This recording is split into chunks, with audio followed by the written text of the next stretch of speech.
A district court in Sweden has denied prosecutors' request for an arrest warrant for WikiLeaks founder Julian Assange. The Uppsala District Court said since Assange is already serving a prison sentence in the UK, it isn't necessary for Sweden to have him arrested.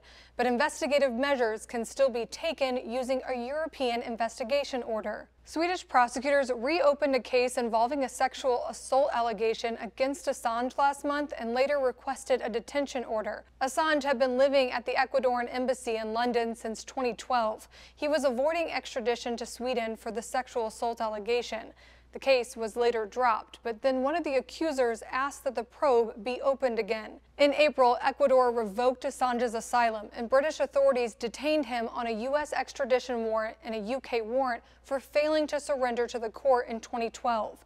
The UK found Assange guilty of breaking bail conditions and sentenced him to 50 weeks in prison. Assange's lawyer said he violated bail because he was afraid if he were extradited to Sweden, he'd also be extradited to the U.S. and potentially sent to Guantanamo Bay. Assange told the court he did what he thought was best at the time. A U.S. federal grand jury has indicted Assange on 18 counts for his part in allegedly obtaining and publishing classified information. If convicted on those charges, he could face up to 10 years in prison on each count except for one. Back in Sweden, the country's deputy director of public prosecution said Monday she respects the court's decision. She said she would file a European investigative order to interview Assange. No date has been set.